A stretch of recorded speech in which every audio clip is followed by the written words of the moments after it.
ഞങ്ങൾ അവരെ ആരെ അറിയിക്കാതെ ഇരുട്ടത്താണ് ഗൈസ്. നമ്മളിപ്പം വയൽ കടന്ന് നമ്മളൊരു അമ്പലത്തിലേക്ക് പോയിക്കൊണ്ടിരിക്കും.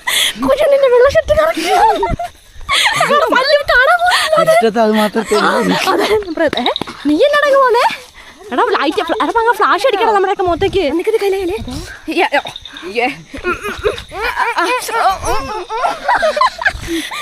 എടാ അമ്പലം ഏതാടാ? നമ്മളന്ന് പോയ അമ്പലല്ലേ? ഇതിലെയോ? അല്ല ഇതിലല്ല, ഇങ്ങോട്ടാ അങ്ങോട്ടാ. ഞങ്ങൾ അവരെയൊക്കെ ധിക്കരിച്ചാണ് ഗൈസ് പോയിക്കൊണ്ടിരിക്കുന്നത്. നമ്മൾ എവിടെ പോയി അവസാനിക്കുന്നൊന്നും അറിയത്തില്ല. വല്ല രൂപത്തിനെ കണ്ട് പേടിക്കുമോ?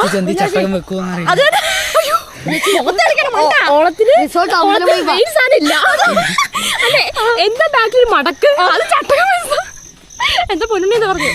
റിസോർട്ട് അമ്പലം പോലെ റിസോർട്ടിൽ പോയാലോ? റിസോർട്ടിലാ? അവരും കൂടെ കണ്ടിട്ട് നമുക്ക് റിസോർട്ടിലേക്ക് പോവാം അല്ലേ മങ്ക? രാത്രി കാണാത്ത തിരിയും അവരെ മേലെ കയറുന്നിടത്ത് വിളക്കും വെച്ച് സെറ്റാ. പിന്നല്ല ഞങ്ങളിപ്പോ സർവൈവ് ചെയ്ത് വലിയൊരു കണ്ടെത്തിക്കൊണ്ട് അവരങ്ങെത്തുമ്പോ ഒരു ഒച്ച മാത്രം. നിങ്ങൾ നിങ്ങളെ മൊത്തക്ക് ലൈറ്റ് വിളിക്ക്. നിങ്ങളെ മൊത്തക്ക് പിന്നല്ല ചന്ദ്രനൊക്കെ ഉണ്ട്. അതെ അതെ. അയ്യോ എടാ നമ്മള് അമ്പലത്തില് തിരിയല്ലേ കാണുന്നേ? അതാ എടാ അമ്മേ അടിപൊളി. എടാ ഇപ്പൊ അമ്പലാണടാ അത്. റിസോർട്ട് ഇത് ഇവിടെയല്ലേ? ആണോ? അവിടെ ശനി അത് മഴയാ? ഇത് ഞാനത് മഴയാണോ? പിന്നെ നമ്മൾ അറിയുന്നേതാ വീട്ടിലെ ഞങ്ങൾക്ക് അതെ നിങ്ങൾ ഞങ്ങളെ വിളിച്ചില്ല. അതെ മഴയത്ത് വന്നാ അത് ഞങ്ങളെ മണ്ട ലൈറ്റ് കളിക്കണ മുഖത്ത്. ഇത് ആരെയും കാണുന്നില്ല. മുഖത്ത് നമ്മുടെ മുഖത്ത് കളിക്കണം. അപ്പൊ നമ്മളങ്ങനെ നടക്കാണ് ഗൈസ്. അമ്പലം നമ്മൾ ലാസ്റ്റ് കണ്ടുപിടിച്ച് കഴിഞ്ഞിട്ടുണ്ട്.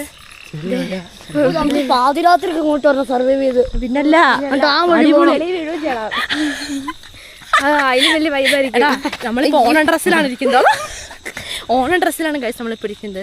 അയ്യോ ഈ വീട്ടിലുള്ളവരൊക്കെ ഇറങ്ങി വരുന്നുണ്ടോ?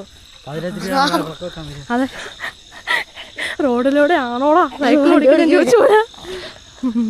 വീടിന്റെ ഫ്രണ്ടിലാണ് ഇവിടെ വെക്കുന്നത്. അതെ അതെ. ആ എന്താ ഒച്ച? പങ്ക അരി അരി അരി ചന്ദനത്തിരിന്റെ മണം. അമ്മ ചേച്ചിയൊക്കെ ഒളിഞ്ഞു നോക്കുന്നുണ്ട്. ചാത്തന്മാരാ. അതെ അതെ ഒച്ച ഉണ്ടാക്കും.